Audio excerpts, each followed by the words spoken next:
1월 4일 목요일 오늘의 시황 시간입니다. 오늘 우리 시장은 0.78% 하락세를 보이면서 2587.02포인트, 코스닥 시장 역시 약세의 모습입니다.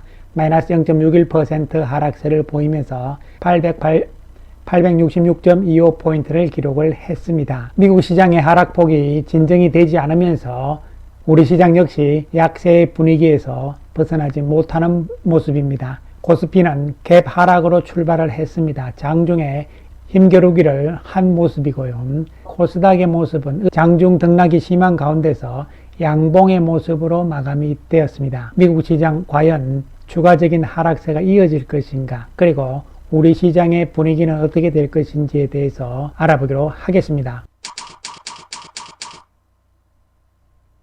특히 나스닥 시장이 연속적으로 4일째 음봉을 보이면서 어저께 밤에도 1.18%나 하락을 했는데요. 하지만 일봉의 모습을 봤을 때 약간은 다른 것은요, 음봉이긴 하지만 몸통의 크기가 줄어들었다는 것이죠. 그것은 시초가에 비해서 크게 밀리지 않았다는 측면으로 해석을 할 수가 있는 것이죠. 한편 다우지수는 상대적으로 안정적인 모습을 보입니다. 어저께 미국 시장의 하락의 이유는 무엇보다도 금리에 대한 불안감입니다. 지금까지 금리가 인하될 것이라는 기대감이 시장에서 나오면서 작년 연말까지 시장을 이끌었잖아요. 어저께 미국의 FOMC 의사록이 공개가 되면서요, 그 내용을 봤더니만 불안하다 이러한 얘기가 되는 것이고요. 두 번째로는 고용 지표가 안 좋았고, 반면에 ISM 제조업 지수는 소폭의 개선이었고요. 하지만 미국의 10년물 국채가 다시 상승하는 모습이 나오면서 약세 분위기에서 벗어나지 못하는 모습이죠. 어저께 FOMC의 의사록이 공개가 됐잖아요. 긴축 사이클의 고점이거나 고점 부근에 도달한 것으로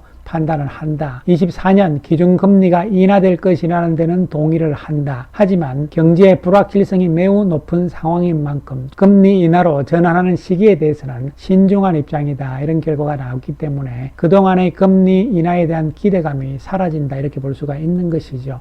또한 리치몬드 연은 총재의 이야기를 살펴보게 되면요, 경기 연착륙의 위험 요인으로서는 경제 성장이 역전되는 것이 있고, 그리고 지정학적인 측면에 불안감이 있다는 것이잖아요. 예상치 못한 혼란이 또 있을 수도 있다. 인플레이션 목표가 2%를 넘는 경우, 이런 경우인데요. 지정학적인 이유가 있잖아요. 지금 홍해 쪽도 시끄러운 상황이기 때문에 그런 것이죠. 기대했던 금리의 인하가 시기가 좀 늦춰질 수도 있다. 이런 측면이 중요한 부분이 되는데요.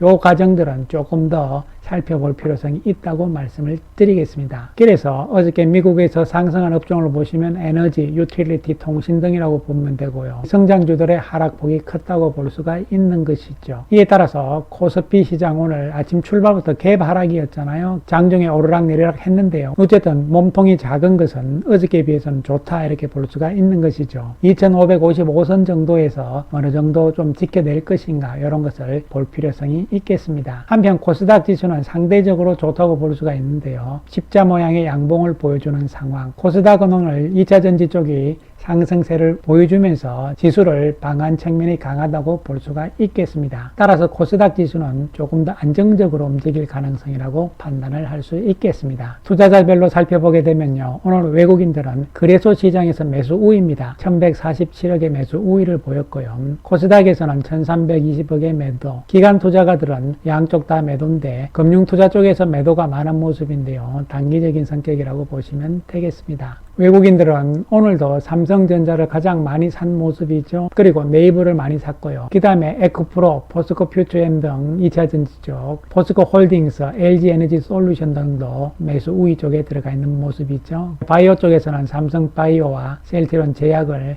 많이 산 모습이고, 자동차 쪽에서 기아와 현대차도 매수 상위에 들어가 있습니다. 한편 삼성전자는 사면서 SK하이닉스는 매도하는 모습을 외국인들이 보여줬습니다. 오늘 장중에 대통령이 공매도에 대한 이야기를 했는데요. 공매도 6월까지 지금 한시적으로 시행이 되고 있는데 6월달 돼서 끝내는 것이 아니고 연장할 수도 있다는 이야기잖아요. 공매도 전자 시스템이 확실하게 구축이 되면 그때 공매도를 해제를 하겠다 이런 이야기가 되는 것이죠. 그렇지 않으면 계속적으로 공매도는 금지다. 좋은 이야기가 나왔지만 시장은 별 반응이 없는 모습이었죠. 특히 연초부터 이야기를 했잖아요. 금융투자세 폐지라든가 공매도 개혁 방안, 상법 개정 등 제도적인 변화를 하겠다고 이야기를 한 상황인데요. 실제적인 추진 과정을 지켜볼 필요성이 있는 것이죠. 자, 이제 중요한 것은 내일 모레 금요일이죠. 삼성전자의 4분기 실적이 이제 발표가 되는데요. 잠정치가요.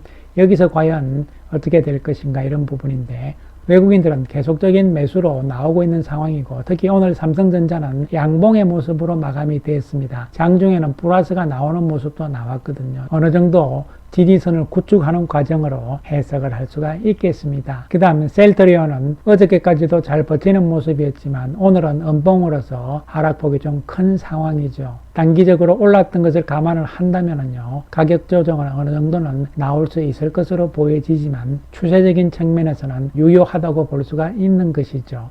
외국인들의 움직임도 12월 중순 이후부터 다시 방향이 상승 쪽으로 매수 쪽으로 가고 있는 상황으로 볼 수가 있는 것이죠. 그 다음 네이버인데요. 전일 말씀드렸듯이요. 네이버도 그동안 금리 때문에 고생을 했잖아요. 이제 금리 인하 기대감으로 인해 가지고 계단식으로 슬금슬금 올라오는 패턴을 보입니다. 오늘은 양봉을 보이면서 소폭 상승이잖아요. 긍정적인 관점이 되겠고요.